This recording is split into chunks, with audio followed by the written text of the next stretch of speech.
Hello, it's James Patterson here, and I'm delighted to have Martin Robinson again. Martin, lovely to have you here. Yeah, nice to see you again, James. And we said we both got a mutual interest in career management, and we said we'd do a short taster video reflections on career management. And Yeah, we talked about what we were going to discuss, and what we came up with is why is this an important topic? And something about knowing who you are and what you're good at. And also at the moment, talking about the market in which you're looking for roles. And we've got to talk about COVID and the impact that that's going to have undoubtedly on everybody. yeah, And we also wanted to talk about networking and political savvy in your brand, the importance of personal development to help you move forward.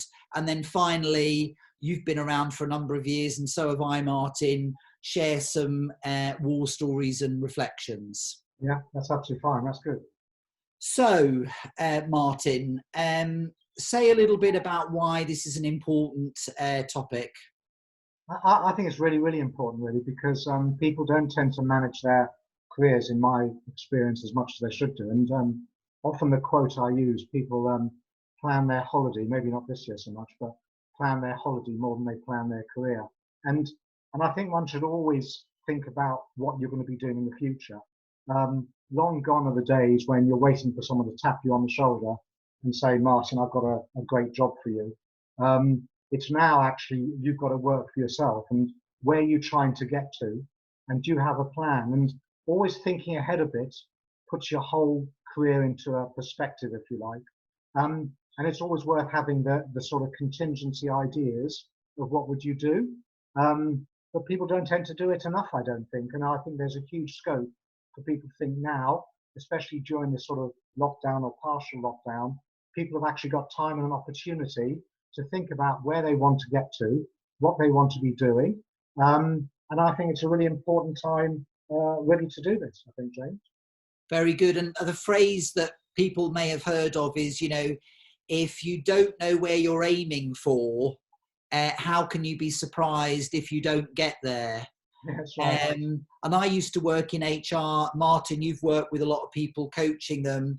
I love this quote from J.K. Rowling.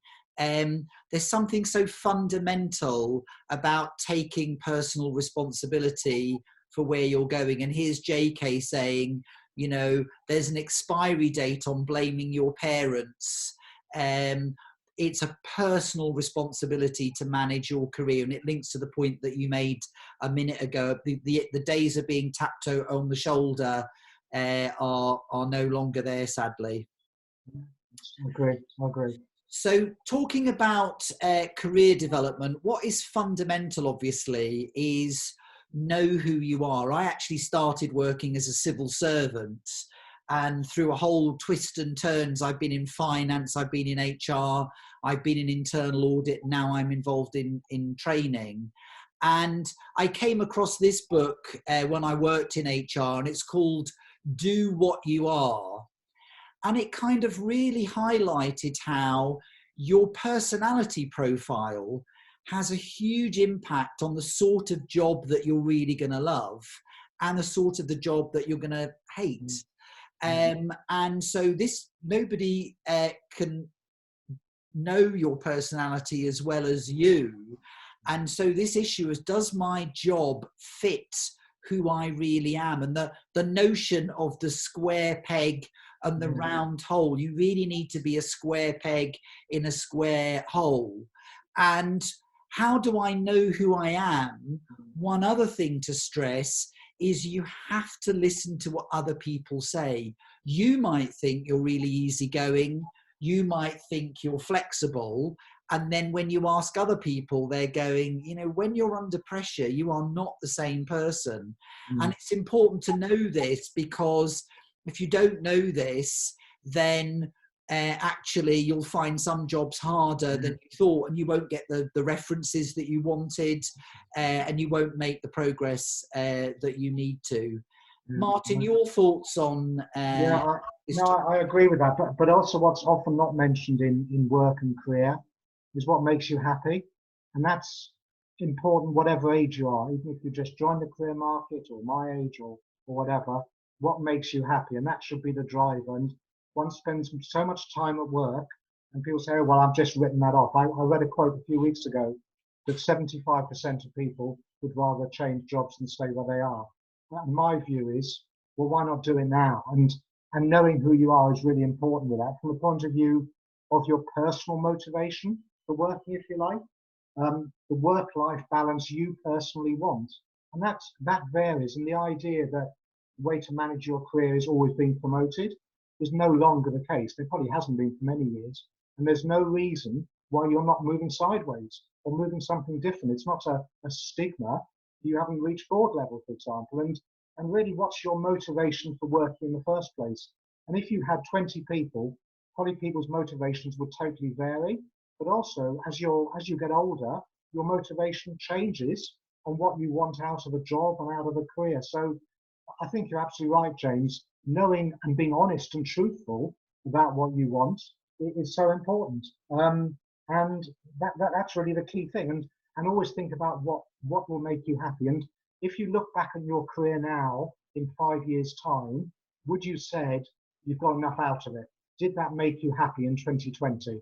Forget obviously what's been going on this year, but generally in work, would it make you happy? And if it isn't the case, well, change it now. Don't wait for 5 years, 10 years to do something. Do it now, but do it on a trial basis. Do it part-time, do it evenings, do it weekends, but do it while you're thinking about it.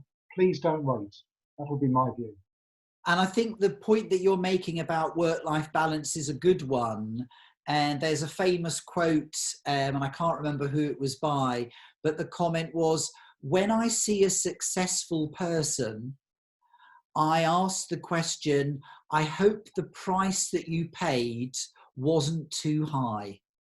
That's amazing. And this idea that you're raising, Martin, of asking yourself the question, am I paying too high a price at the moment for the job I'm doing? I think is a really good one.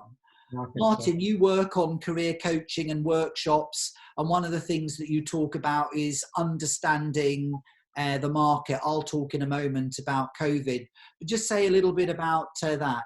Yeah, I mean, there's so much information out there, and whether you're on social media or you're using computers or you're talking to friends and family, there's so much information out there about how the markets are changing at the minute, but how the markets are there from the point of view of employment.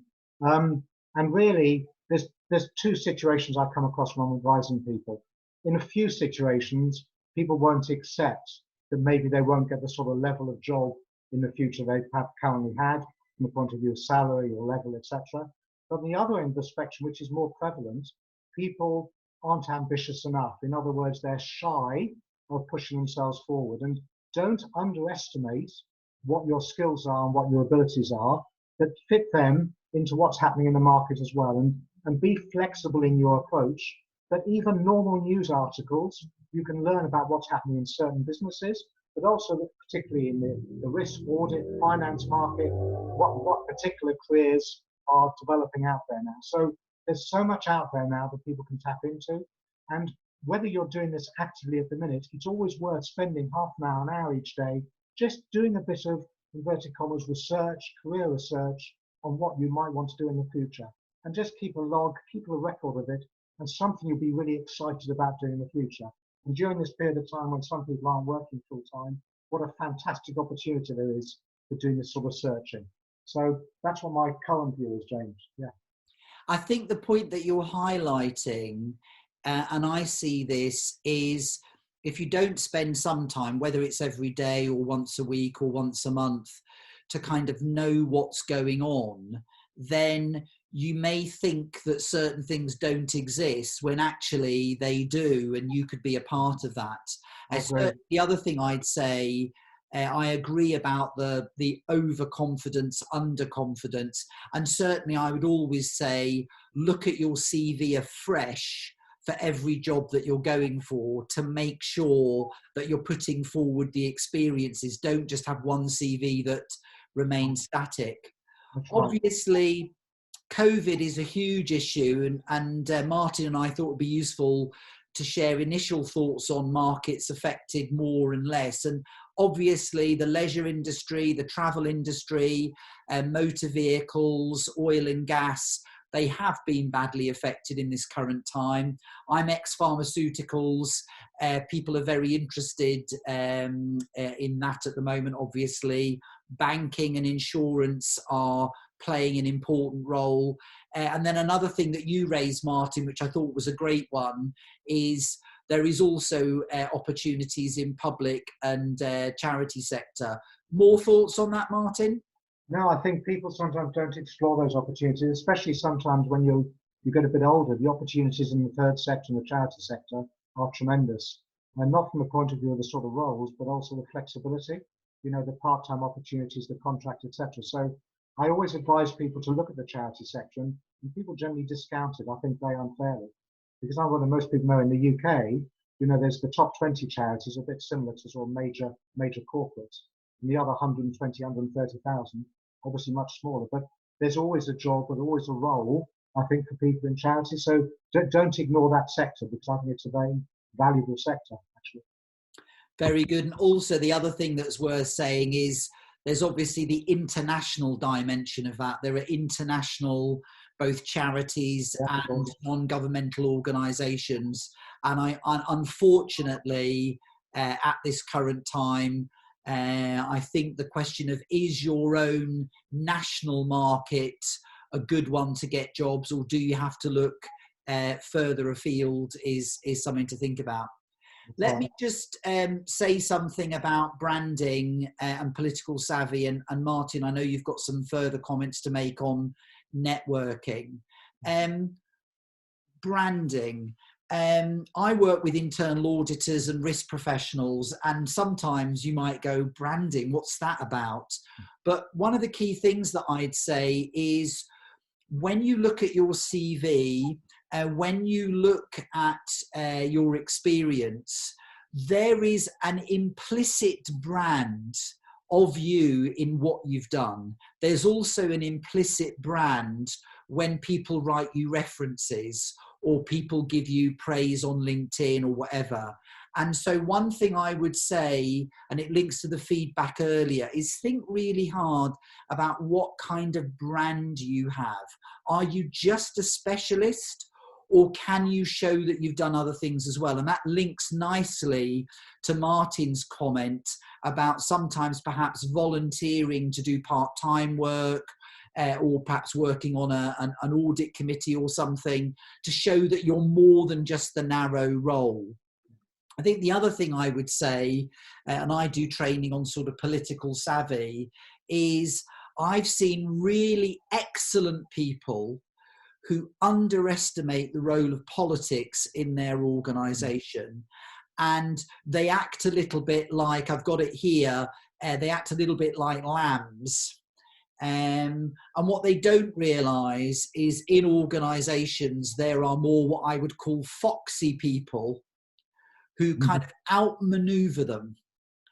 And the career that they deserve is not the career that they get, partly because, as Martin says, maybe they're not good enough at promoting themselves, but they underestimate how to manage their reputation, how to manage their image, and other people, unfortunately, do them down. So there are lots of books to do, there are courses to go on, but I would say part of being successful in your career is learning to be politically savvy, and that's often something that people get as they get older and more experienced.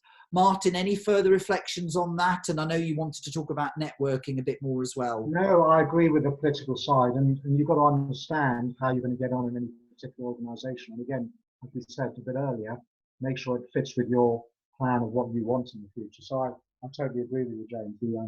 The political dimension is so important, I think.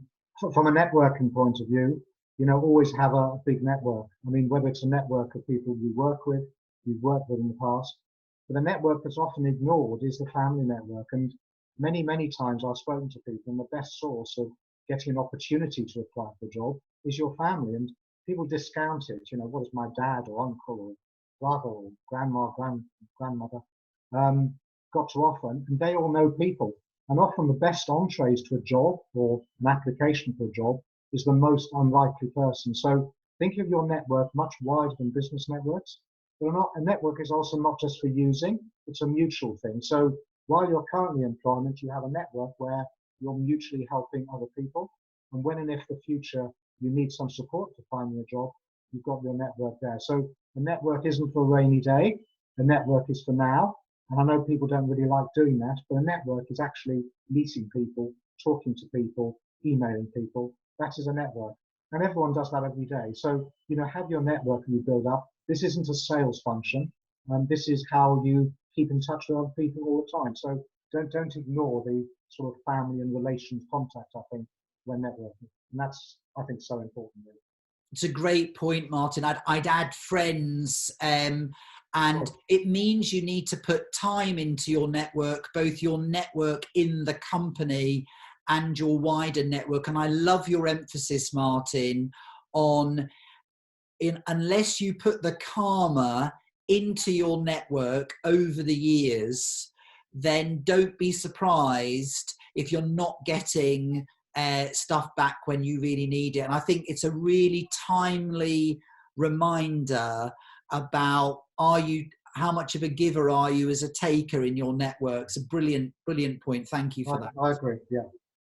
So a couple of comments on personal development. I used to work in finance and then I spent some years in HR. And one of the things that I was reminded of is in terms of personal development, and this effectively turns into what jobs you've done, how you're seen in terms of being promoted or even sideways move. The famous phrase is 70-20-10. 70% of your development happens on the job. So that means that you need to be thinking about, can I take on an extra task? Can I do something, as Martin was saying, perhaps a non-executive or extracurricular activity? So never ignoring the development opportunities that there are right under your nose right here, right now. Volunteering to work on a task force, volunteering to chair a meeting or take minutes of the meeting. Secondly, there is obviously coaching and mentoring that you might get from your manager or somebody else. And they say that 20% of your development comes from that. And then also 10% of your development comes from attending training courses. And again, I often say to people, what's the balance of your training between technical training and what some people would call soft skills training? And often I think it's really important that you keep your soft skills up to the level of your technical skills, because sometimes I see people getting to a career plateau because they've got the technical skills, but they don't have the interpersonal skills to manage that as they need to. And the other thing, and I know, Martin, you're going to say something about this as well, but that I wanted to say, having worked in HR and having worked in coaching myself, is all too often in the course of your life, you will have a parent, you will have a boss, you will have a mentor who seem to think they know what you should do better than you do. What you need to do is this. You need to become a doctor, become an accountant. I want you to take this role. And I think it's so important for all of us when we're getting career advice to ask ourselves the question, to what extent might this person have an agenda from suggesting that I do this thing? Oh, that will be a very good move for you.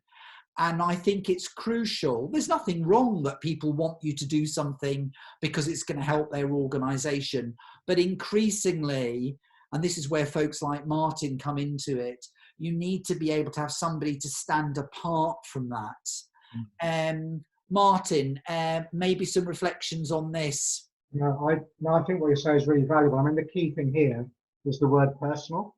And for everyone, people want different things. So there's no one size fits all. And at the end of the day, with your career development, your personal development, you make your own success, but you do have to work at it. People don't get it for nothing now. And again, using this time to think about the mix of all these things. Plus, I'd add to it, is doing a daily bit of time, looking at social media, looking at newspapers, etc., to see what you can gain. There's so much out there at the minute, which are free webinars. So going on some of the websites of institutes and professional bodies, particularly as you said, James, on the softer skills, but even on the technical skills. I attended last week an excellent virtual conference for finance function, and they had a full 2-day conference using excellent speakers, and I never would have dreamt of doing this in the past. But what I gained from that 2 days was absolutely amazing, from not just ideas for what businesses are doing, but some of the things maybe I could be thinking about doing myself in the future.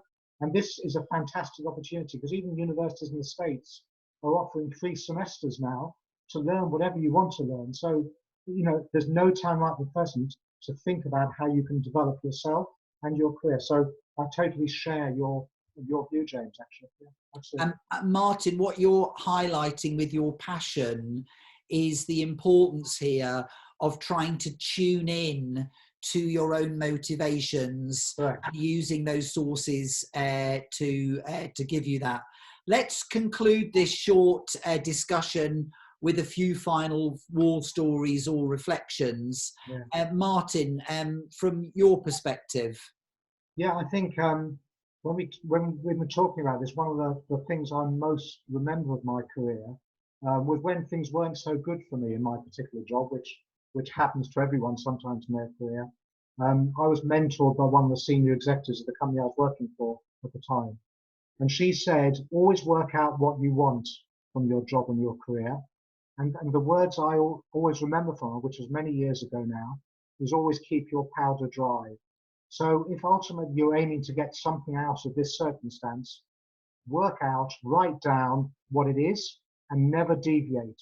Don't start causing trouble or difficulties when it's going to affect your outcome. And this goes back to your political savvy point, James.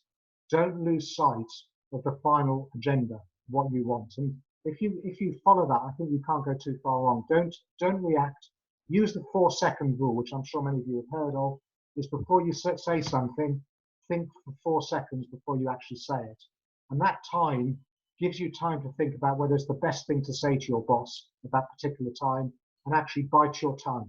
And I think that's really important as well, but don't lose sight of the end game. That would be one of my most important messages, I think. Yeah, James. Yeah. One of the things that you're making me think, I've seen this with people a little bit stranded. For example, they want a pay rise or whatever. Yeah. And one of the challenges to them is how to have a high stakes meeting with a senior person. Yeah. And, this even goes to the level of learning to rehearse how you're going to have that high stakes meeting. Yeah. And if they say this, what are you going to say? And that links to what you said, Martin, about I've seen people, for example, who want a pay rise or want to be given more responsibility. And when we've rehearsed the first time that meeting, suddenly they'll say everything that's on their mind, and actually they're giving the game away. Right. So your idea of reflection and maybe coaching on what exactly you're going to say, and if they say this, what are you going to say? I think that's really important. I think one of the other things that was really refreshing from you, Martin, and that's why it's an absolute pleasure to do this talk with you, is, both of us have been around a long time. Things have gone well, things have gone less well. That's the way life goes. Oh. And there is something about whether you're a young person or a mid-career person or older career person, you are where you are, and your plans may not have turned out the way that you dreamed, but that still doesn't mean you can't do something. And we both liked, Martin, when we found this Dwight Eisenhower quote, in preparing for battle, I've always found that plans are useless, but planning is indispensable. And, I think one of the themes that we've both been trying to make here is we do career planning, but we don't do that because once we planned it, it's all going to work out perfectly according to our plan.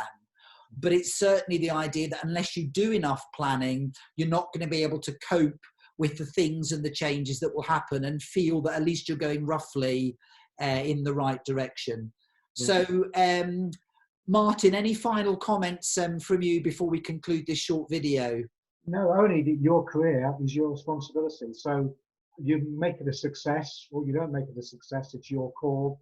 But I'd say just use this time wisely. Set aside half an hour every day for the next week and think about your future. Whatever age you are, what do you want to do work-wise? And I think it's a fantastic use of time. Yeah, thank you, James.